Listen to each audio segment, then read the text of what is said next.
My name's Charlie Hart. My pronouns are she or they. I'm a neurodiversity advocate and an HR consultant, and I want to talk to you today about being both neurodivergent and bisexual and the challenges that that intersection has caused to me over the years and ways that you guys can be allies. Next slide, please. So here's what to expect. A 45-minute talk, which is being filmed. I'm going to briefly talk about the definitions and just make sure that everybody knows what it means to be neurodivergent or autistic, what the neurodiversity movement is, talk about intersectionality and my particular intersection, the double rainbow, my own lived experience as a bisexual woman and a late diagnosed autistic ADHDer, and why I call myself a AuDHDer rather than using person-first language. Some allyship tips so that anybody among us knows how to help autistic and bisexual people feel that they can be themselves. And a few conscious inclusion conclusions, because I like rhymes and my background is neurodiversity in the workplace. And then 15 minutes of questions and answers, which will not be filmed. So please feel free to ask me whatever you like and make whatever points you like. And it doesn't go outside of these four walls. Thank you. So I understand there's a neurodiversity network here. So I'm guessing a lot of you already know what this means. But there are still quite a lot of inaccurate definitions going around. Neurodiversity, it's just a biological fact. Every human brain, it's wired differently and uniquely like a fingerprint. So that's your neurodiversity. It's not a political concept or a diagnosis or anything. It isn't a collection of neurodevelopmental conditions. It just recognizes that every human brain is unique and each brain has its own strengths and challenges.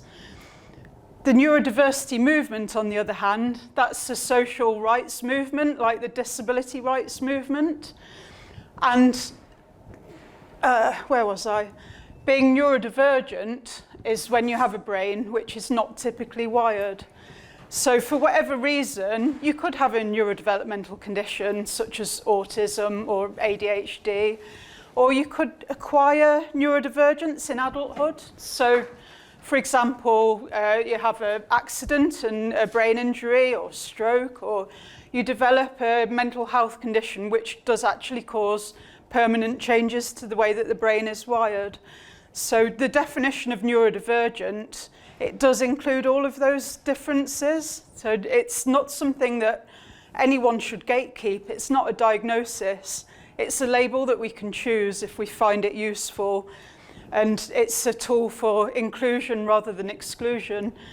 So this is from the writing. I'm not going to read it out word for word, but these definitions are from Neuroqueer Heresies by Dr. Nick Walker, who was one of the pioneers of the neurodiversity movement. The neurodivergent spectrum, and you'll see why I'm talking about spectrums here. So it doesn't go from totally normal to completely divergent. There's a whole host of profiles that you can get within the definition of being neurodivergent. And it's very unusual to only have one. So me, for instance, I am autistic, although I didn't know till I was 42. I also have ADHD, which I didn't know until really recently. And I also have complex PTSD, which actually a lot of neurodivergent people do, because we grow up in a society which is very much geared towards neurotypical thinkers, and that can cause a lot of trauma. So yeah, there's a variety of different conditions which fall under the neurodivergent umbrella, and it just means that we're wired differently from societal expectations of norm. As my youngest, Jay, says, though, normal is just a mode on Minecraft, and it's not even the best mode. I couldn't name one standard, vanilla, typical thinker, certainly not in my social circles. So it's kind of a mythical, neurotypical is a mythical thing to me. The autistic spectrum, so I'm probably already preaching to the converted here, I guess, but this isn't a linear thing that goes from not autistic at all to very autistic. And it's quite often represented in like a colour wheel like that. I've also seen it like a graphic EQ. So there's a number of different traits and features that you can get with autism, and you need certain ones to get a diagnosis. But actually, when we move past the medical model and diagnosis and just look at individuals and what their needs are, it's more helpful to look at it like this, like a profile. So we're all different. My brother's autistic as well, and he was really late learning to talk, and he's virtually enumerate, and he needs support workers, and there's no way that he could stand here and deliver a talk like this. So his profile would look very different to mine, but we both don't really have any issues with motor skills, and we both have really good autobiographical memories as well. So we swap stories about things that happened 35, 40 years ago. Not all autistic people can do that. In terms of sensory issues, that varies immensely between individuals. So my daughter, for instance, my 14-year-old daughter, Izzy, she has a lot of sensory issues, far worse than mine were at that age. And she has misophonia and cannot cope with the sounds of knives and forks scraping on plates and chewing and eating noises and things like that. And lunch times at school are a particular challenge for her. I've never had that issue really, although I do get overwhelmed by a lot of competing noises, like everyone talking at once while there's a noisy air conditioning unit and that kind of thing. But what I would also say is autism is a dynamic disability, so some days are different from others. So I'm standing here in pretty comfortable clothes now, but if I was having a really stressful, anxious, overwhelming day, the minute I finish work, I would be removing my underwear because I can't stand tight clothing when I'm overloaded already. So that's a dynamic, fluctuating thing as well as varying between individuals. And we're all different, we all have different profiles. So this is one example of a profile of a more extroverted, autistic person, more like me, that doesn't mind getting up on a stage and talking in front of people like me. I'm a bit of a performer. I did amateur theatre. I sometimes get up on stage with my husband's band and sing a couple of songs. So yeah, you could say I'm a real party animal, but actually the social element of partying is really hard for me, and I will get a social hangover and just want to be left alone for 2 or 3 days afterwards. So we're all different. I'm sure you guys already know that. Also, yes, I can be happy in a crowd. I can have problems when I'm one-to-one with people. So I'm socially confident when I'm run leading. But if one of my friends says, let's meet up for a coffee, that can quite fill me with horror, because sitting across a table from somebody, talking one-to-one with eye contact and potentially awkward silences, just doesn't feel good to me. But being in a group of 3 or 4 where you can actually choose to be quiet for a while and just listen, that suits me really well.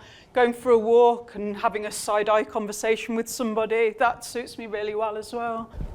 LGBT is a spectrum as well. So I've put a few different examples here of ways that you can look at LGBT as a spectrum.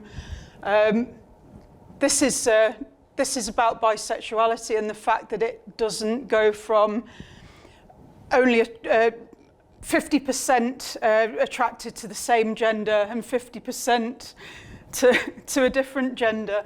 It's far more fluid than that. And a lot of bisexual people identify as pansexual as well, which means that gender doesn't even come into it. We could be attracted to a person and we're not even thinking about what gender they are. It's just immaterial. But it's very very vague actually and fluid. And I used to identify as a hetero-romantic bisexual, which means I can be sexually attracted to people of any gender, but only romantically attracted to the opposite gender. And what I've realised more recently is I shouldn't limit myself like that. Maybe I haven't met the right woman or the right non-binary person. I can say that now because my husband stepped out of the room. Yeah, it's a complete complete coincidence that I've had 2 spouses and they've both been male. I could just as easily fall in love with a woman or a non-binary person, I'm sure. But there's also grey areas where you can be very sexually attracted to people, or demisexual, where it's only if there's an emotional connection there, or asexual, where you're not attracted to people, or barely at all. And yeah, the whole bisexual and pansexual thing, it's a continuum. It's not a false tertiary of only attracted to the same gender or a different gender or 50-50. It is a continuum, much like the autistic spectrum. And the same can be said of gender and sex. And yes, even biological sex. Yeah, the number of people that are a bit transphobic and harp on about biological sex and basic biology. Yeah, they might know the basic biology. The more complex biology includes intersex people and people whose chromosomes are not necessarily XX or XY. And gender identity, yeah, I'm not fully gender conforming. I'm not trans either. I'm somewhere in the grey areas, so I've probably harped on about that too long, but next slide, please. So, intersectionality, this is a concept that recognises that humans are complex and we have a number of different characteristics, and some of those characteristics interact with each other to form unique profiles of privilege or marginalisation. So my favourite one of these is the double rainbow. So this is when you are both on the neurodivergent spectrum or the autistic spectrum and on the LGBTQIA plus spectrum. So it's the imagery there of a double rainbow, and that's also quite convenient because the neurodiversity movement use rainbows a lot in their imagery. So the neurodiversity acceptance symbol is a rainbow striped infinity symbol. You sometimes see an infinity symbol in gold for autism acceptance, but the rainbow one is for neurodiversity acceptance. It's a neuro-affirming symbol as opposed to a puzzle piece that suggests we're some kind of enigma. Even though there's so much literature out there that helps people understand us, we're no mystery at all. We definitely don't have a missing piece. And obviously the LGBT spectrum as well, it has the traditional 6-stripe rainbow pride emblem, but then also all the other ones as well, like the bisexual one, which is pink, purple and blue. And I was quite delighted at the weekend, actually. It was Bi Visibility Day on Saturday. My husband, Si, is in a Britpop band, and I went to his gig. He'd brought some red, white and blue lighting, but the colours merged together to form the bisexual flag. So I couldn't have been much more visible on Bi Visibility Day. Quite a coincidence, but yeah, it's my favourite colours, and that's why I tend to say I'm bi rather than pan. To me, the terms are interchangeable. But this is far more common than you might think, and I prefer not to get into the whys. Nobody really knows. Is it because autistic people don't like societal norms and we're happy to be different? Is it that we're more accepting of human differences, less likely to comply? Or is it biological? Are we born different? I say I'm built different because of the way my brain is wired. Am I built different because my brain was also wired to find people attractive, whatever gender they are? Who knows? But it's just, yeah, I'm built diff, just deal with it. I'm quoting my daughter Jay again there. So, but the fact is, 38% of autistic people are in a sexuality minority, so they are not straight and cis. And that's at least, I mean, that's the ones that are aware of it. I actually know quite a few adult autistic people who were brought up with strict heterosexual norms and they just hadn't entertained the possibility that they might find people of the same gender attractive. They just never really thought about it. So it could be a higher figure than that, compared with 6% of non-autistic people. In the transgender community, autism prevalence, over a quarter, ADHD prevalence, at least 20%. It could again be far higher than that, because a lot of younger people know they're trans. They haven't necessarily been screened for autism or ADHD. They could be neurodivergent and not know about it. Autistic women are 3 times more likely to be gay than non-autistic women, and autistic men are 3.5 times more likely to identify as bisexual than non-autistic men, and this came from a study by Weir and al. I have a lot more statistics that have come from informal surveys as well. There was a massive survey about 4 years ago by Autistic, Not Weird, and he found that basically it's quite unusual to be cisgender and straight and autistic. Next slide, please. So this is the bit I really wanted to talk about, because I can bang on about theory and stats, but I'm really here to talk about my lived experience. So this is me, cute little girl, wearing a mother care dress. Yeah. When I was a little bit older then at school, I was called Square. I wasn't very good at school. I was by no means a teacher's pet or a goody two-shoes.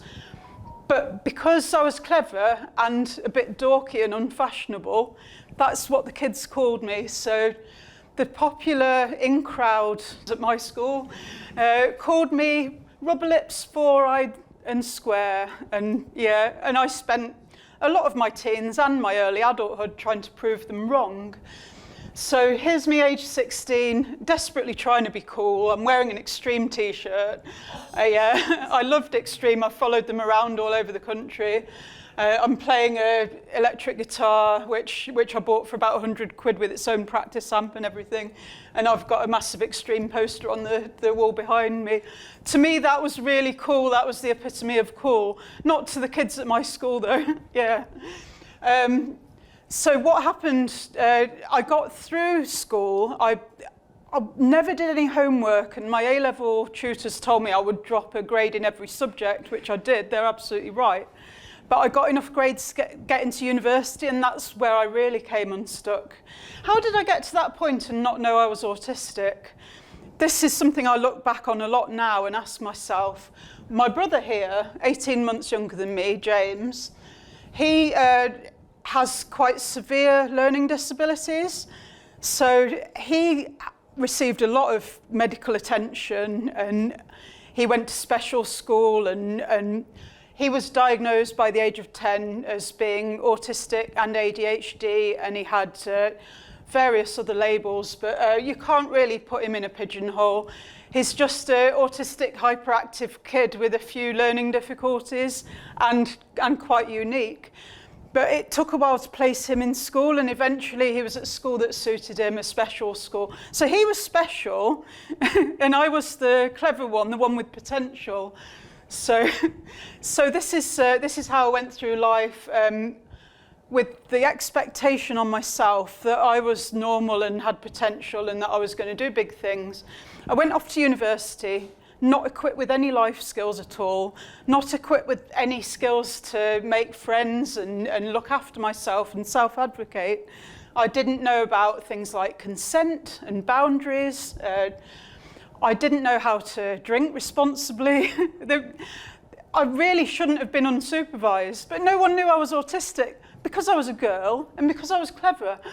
So nobody looking out for me. And I was 150 miles from my family because I wanted to go to Lancaster, mainly because on the prospectus there's this girl riding her bike through the Yorkshire Dales without a care in the world, and I thought, that looks nice. It wasn't. I was vulnerable to abuse.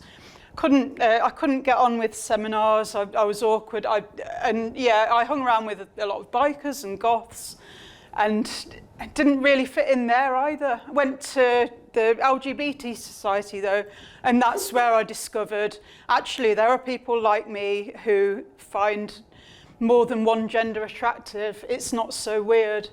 And that's the first time that I found the LGBT community, and I made friends who were also bisexual. So there was good and bad to my university experience, but I ended up dropping out at the end of the first year, still unsupported, and just went from one disastrous relationship and inappropriate job to another. And it took me a really, really long time to fall on my feet. I actually ended up moving back in with my mum when I was about 24, but I was still in a controlling relationship with a man that pushed me and pulled. You know, he was constantly making me doubt my own self-worth and putting him on a pedestal. And yeah, I think now, I look back on it now, I think he almost certainly had ADHD and didn't know about it. But at the time, it was really soul destroying to me and really self-esteem destroying. So it took me a really long time to get over that. And eventually I was lucky. I found a job in HR where I learned that I was really interested in people and people data. So I could do all of the more analytical side of HR. You wouldn't put me in a disciplinary meeting or something, or grievance meeting, because I totally lacked in diplomacy skills. But with project management and people analytics, I quickly taught myself Excel, and I could produce really wonderful MI, and I could project plan as well, and reschedule projects if they weren't going to plan, or if there were resources dropping out. So finally I found my feet, and I found a man that wasn't such a and I was okay for a while, until I had a child. This is my eldest, Iggy.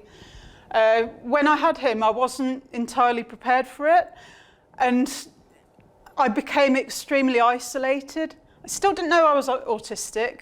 Again, I lived away from my family. I found it hard to make friends.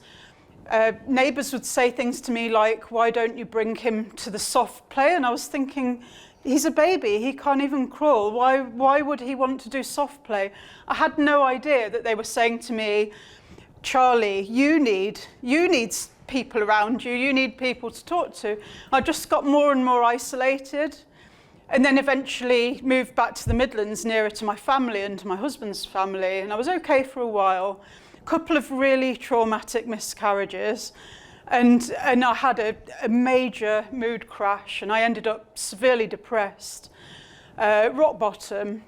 15 years ago now, I was at rock bottom, and I took some time off, had some therapy, took some SSRIs, went back to work, back to the job that I'm good at and I enjoyed, and I was okay for a while.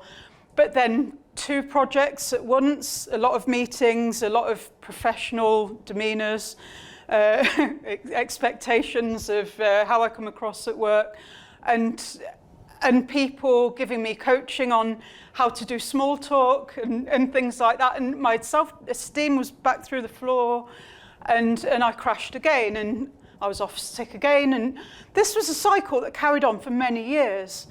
I went to my GP, never mentioned autism or anything like that, even though it runs in my family, and it was always anxiety states, depression, take time off work, take SSRIs. I was given propranolol for my anxiety states, which I now know were autistic meltdowns. I'm getting nervous talking about it now, which is why a stammer's creeping back in. But yeah, this is me from the ages of 36 to 42. That's a massive chunk of my life where I was struggling and just receiving medication like it was a mental health issue, where actually I needed to understand my neurotype and work with it and get appropriate support. So my son Iggy, at the age of 14, started high school, and he'd had a lot of social problems in middle school, but at high school he started with extreme anxiety attacks. And the school were worried about him, and I was worried as well, because he would come home and just lie on his bed for 2 hours, decompressing, and you could just tell that the whole thing about being in a school around people all day was extremely stressful for him and having a heavy toll. But he was still exuberant, he was still excited and looking forward to things. Never tried to get out of going to school, he always went. But eventually we got him in front of a child and adolescent psychiatrist, not through the NHS because I had private medical insurance at the time. So he was seen at Priory Wellbeing Centre, and he described his anxiety and the struggles that he has and how he reacts to them. And he described his breath quickening and his heart rate and cowering like that in a corner and trying to make himself disappear. And the psychiatrist said to him and to me, what you're describing there is not anxiety. It's something far more extreme. It's a major brain event. It's an autistic meltdown. Yes, you're anxious, but the underlying cause of the issue is undiagnosed autism. Many pennies started to drop in my mind, yeah, after 15 years of experiencing similar issues. So I went to my GP, who told me to go away and come back with a bullet-pointed list of reasons that I think I'm autistic. He said, arrange it like this. I want to know about your relationship issues, your communication issues. Because I'm very thorough and meticulous, I expanded it into about 3 pages, and I talked about sensory issues and meltdowns and things like that as well. I went back to my GP, who said, I am going to refer you. Don't be surprised if you don't get the response that you're looking for. And it's only later that I found out that he'd looked at what I said about myself and believed that I had borderline personality disorder, which is a really common misdiagnosis in young autistic women and people identified as female at birth. But anyway, this psychiatrist, she knew what she was doing. She knew about how autism presents in intelligent women. She could recognise the differences I had in my verbal and non-verbal communication. And I do have the differences. Yes, I can talk confidently. I am aware my face goes from flat effect, where like the light's on but no one's home, to animated and excitable and grimacing, and yeah, it's all or nothing. My hands are the same. They're either awkwardly at my side or they're jazz hands. I'm very all or nothing, and it's meant to be an invisible disability, but these are visible cues, and it's one of the reasons that autistic people can quite often identify each other. It's like AuDHDer. But anyway, I got my diagnosis then, and I was happy then. I'd got a new spring in my step. Finally, there was a concrete reason why I struggled with things that my intellectual peers took for granted. I wasn't defective, I was wired differently. And it was like I was a zebra thinking, why have I got these black and white stripes? None of the other horses have black and white stripes. I must be a really defective horse. And I don't fit in, and I don't understand why. And then discovering a herd of zebra, zebra are a thing. They're meant to have black and white stripes, and they're beautiful, and they should be celebrated for who they are and not made to feel like a broken horse. So I then discovered the actually autistic community on Twitter and neurodiversity. So going back to the beginning, I talked about neurodiversity. The neurodiversity paradigm in particular strikes a chord with me, because it recognises that brains are different and that's a good thing. It's like biodiversity. It's advantageous to the species. A meadow of sunflowers is beautiful, but a meadow of all different wildflowers and birds and butterflies and bees, that's even more beautiful. So I really embraced the neurodiversity paradigm, and I opened a social media channel called Autism and Charlie, and it's just turned 5 this year. This is before my formal diagnosis, because I could tell I was autistic from the actually autistic community. Everything they said was so relatable. So I started being a neurodiversity advocate, but But then I was quite happy and flappy, and it's all unicorns and rainbows. It's brilliant being autistic, autistic joy. Support me and I'll be your most loyal employee and I'll never have any problems. And then I came down to earth with a crash because my son, Iggy, was also autistic and also LGBT. And he struggled so much that he hit the big escape button.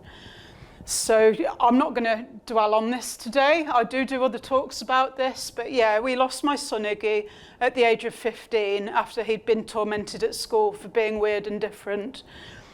In the same week that I'd been standing in front of my employers doing talks about how wonderful it is to be autistic and neurodivergent and how neurodiversity is a great thing.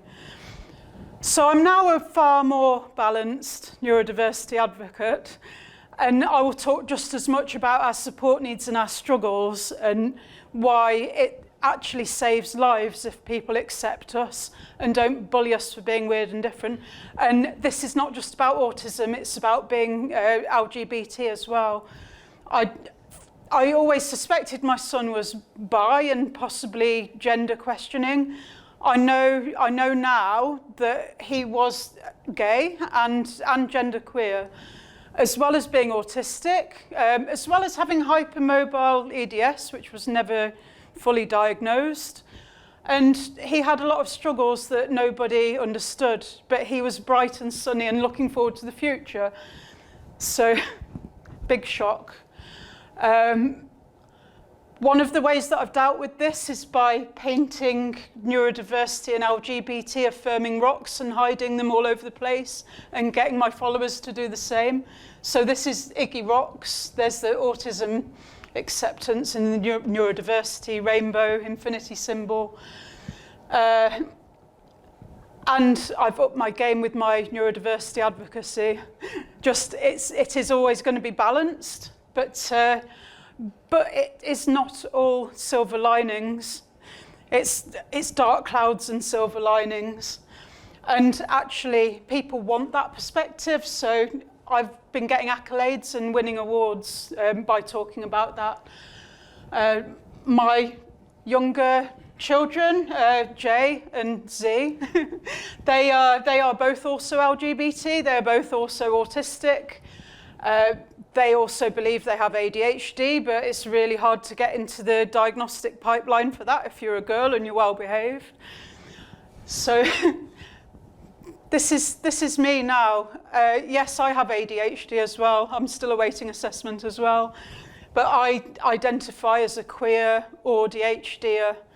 And I'll tell you why that is. I'm not a person with autism. You can't extract it and hang it on a coat peg. It's how my brain's wired. It's literally me. I am autistic. I am ADHD.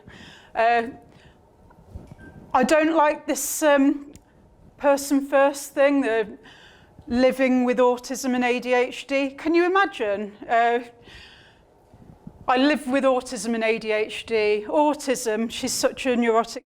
Everything has to be just so. She can't go to sleep at night unless there's complete silence and nobody moves. The sheets all have to be completely smooth, no stimulation whatsoever, no music, no, don't breathe, for God's sake. And ADHD, well, she's a right pain because she has to watch a load of telly and then check every social media notification, tossing and turning all night, once the sleep sound's on. And yeah, just I can't get any sleep with autism and ADHD, except it doesn't work like that because they are me. I am AuDHD. So some of the issues that I've had over the years, I'm just keeping an eye on the time, some of the issues I've had that are directly because of being both autistic and LGBT, it's pretty hard to make friends and influence people and have a bit of clout when you're autistic. It's really hard to make a good impression and maintain professional demeanours and things like that. It's flipping exhausting, actually. But when people know you're bisexual and they've listened to the usual myths and misconceptions about bisexual, people being promiscuous, and into everything, it's even harder. So I've actually had some really severe challenges at work where I've tried to be friendly and my intentions have been misunderstood. And it's really quite damaging both to my career and to my psyche. And also it's quite hard to find really appropriate tailored support and community. So I'm lucky now, I'm in the Brum bisexual community, and I go to some of their picnics. They have like picnics at the botanical gardens where some people are loud and chatty, others sit and play board games, others are doing quiet art. And we're sitting and eating our own picnics and sharing food, and that's very chill for me. There's no expectation. Some people don't talk at all, others talk too much, and no one's judging them. And because we're all neurodivergent, I think we would let neurotypical people in, but it hasn't happened so far. And that to me is a stark contrast from feeling weird and different and ostracised and not being able to find others like me. There are very few things that are aimed specifically at women that are bisexual and autistic. I can't think of any actually. But I've found my community online, and this is why I'm happier now than I was when I was in my 20s.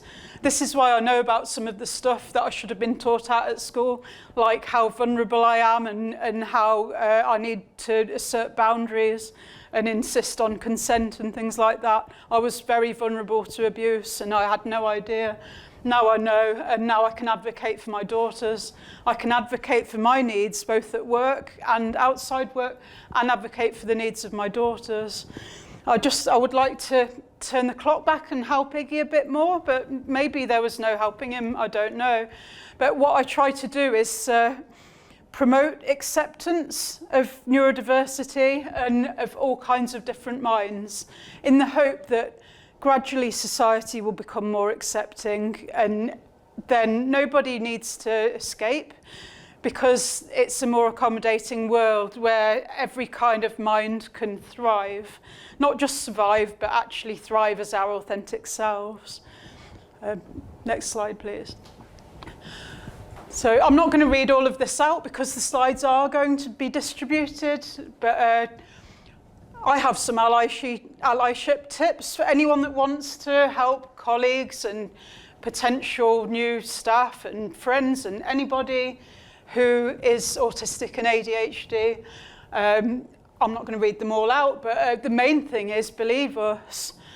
If I say to you, I can't concentrate in this meeting because there's people chattering in the background and the aircon is too loud and the lights are in my face, I'm not making a fuss about nothing, just believe me. We need to be empowered to be able to talk about our needs and trust that those needs will be met. Employers have a duty of care to ensure that disabled and neurodivergent staff are not, they're not discriminated against, and that they can have a sensory profile at work that suits them, and they're not constantly overwhelmed, and they're not ending up with trauma and mental health issues that are caused by the working environment. It's doing the right thing, but it's also helping people thrive so that you can get the best out of them. One of the things that I like people to do is to take me as I am and not judge me for my social differences. So one of the first things I said to my team at work when I was diagnosed is, now you know why I'm a bit awkward with greetings and I don't ask you about your holiday and things, because I am awkward with greetings. Even on the school run, when I used to take my kids to school before they were old enough to do it themselves, I'd be walking towards the school and a mum would go the other way and go, "You all right, Charlie?" and carry on walking. And I would be like, "Oh, yeah, not too bad considering. How are you? They've gone. Okay." And it took me ages to realise that all right is just a greeting around here. I thought it was a question. Why would you ask that? And so I said to people, I don't really understand that. And they're like, well, just pretend I said hi. So I just started saying hi and walking on by. And yeah, it's little surviving strategies like that. But yeah, don't judge us for sensory issues and needing to wear headphones if there's a lot of office noise. And I wear my sunglasses in offices sometimes because I'm that light sensitive. I wear casual clothes all the time. My usual uniform is fly London boots, thick tights and a t-shirt dress because it's like being in my pajamas, it's that comfortable. I feel sorry for blokes actually because a lot of them in offices are expected to wear shirts and ties. There's no way I could do that. It would be extremely uncomfortable. But yeah, various issues, various tips here to, it's not a job for HR or even DEI or even hiring managers. It's everybody. Every person in the workplace can be accepting and help every neurodivergent person feel like they can be themselves and let the masks drop a bit. So anyone can be an ally. But it is actually a legal requirement as well that employees are protected from discrimination in the workplace, that they can request reasonable adjustments. And next slide, please. Again, for bi and pan allyship, I expected this when I started writing this yesterday to be a fairly short slide. But the more I talk about it, the more things came to me. Jokes and banter, right? When you're bisexual and autistic, I will still laugh at this anyway, but some people wouldn't. But the idea that we're twice as likely to get a date on a Saturday night is just farcical because we can be rubbish at flirting or we can flirt with people when we're trying to be friendly and get misinterpreted. Socially awkward, maybe we like to be by ourselves a lot, I don't know. But yeah, it's hard enough to get a date on a Saturday night when you're autistic, and when you're bisexual, it's even harder. Don't gatekeep us from the LGBT community and pride. Yes, I'm married to a man. Yes, I'm in a straight passing relationship, and that offers me some privilege where I'm not worried about getting beaten up for being gay or anything. But I'm still part of a marginalised minority group. I still have a place at Pride. It's still important to me that I can go somewhere where I'm not ashamed of who I am, I'm proud of who I am. And the sense of community, it would be quite destroying to me if monosexual people said to me, you can't come to our event and our march because you're married to a man and you're a woman. A, don't assume my gender, and B, yeah, I mean, this for anybody that is any flavour of not cisgender or not heterosexual, and our allies as well. Don't assume we're attracted to you. I mentioned this earlier. This has been a big problem to me, and it makes it hard for me to make female friends. If people know I'm bi and I'm open about it, and they think, why is she telling me this? Is she trying to make a play for me or something? No, I tell people because I want the younger generation to have visible role models. You can't be what you can't see. Iggy didn't have many visible autistic and gay role models at his school, and certainly not in the older members of the community, and I want that to change. So I will tell stories, and I hope to empower others to tell stories as well. And don't other us, you know. With straight colleagues, you might ask what we've been up to at the weekend with our partners, things like that. Nothing too intrusive. But yeah, it's the same. Don't avoid asking just because you know we've got a same-sex partner. But don't ask intrusive personal questions just because you're interested in our labels. And yeah, the reason I talk about it, it's not a taboo subject. It's part of my authentic self, and I have a right to identify as bisexual and to talk about it. Next slide, please. So there's a few worky neurodiversity in the workplace points to make. This stuff isn't hard, but it does require conscious inclusion. It doesn't happen by itself. you all need to have a look at how you respond to people and just check that you're being accepting of all normal human differences. And being LGBT and autistic or neurodivergent is surprisingly common, actually. Making accommodations to support us doesn't usually cost anything. It's usually little things like I don't like scattered meetings through the day because I get engrossed in something, and if I pull out my tendrils that are engrossed in a spreadsheet to go to a meeting, it takes a while then to put them back in. And then if I have to do it again to go to another meeting, by the end of the day, I've not only not met my deadlines, but I'm also in meltdown. And I'm generally trying to cook a meal whilst losing my temper and shouting at my kids and my husband, and that isn't what I want. So support us with accommodations that are easy to make by asking us what we need and what barriers to success and inclusion we are facing. We have to feel the psychological safety to be open about our needs and our struggles. The psychological safety comes first. So it's no good being interested in neurodiversity and going around telling people to drop the mask and to talk about their struggles.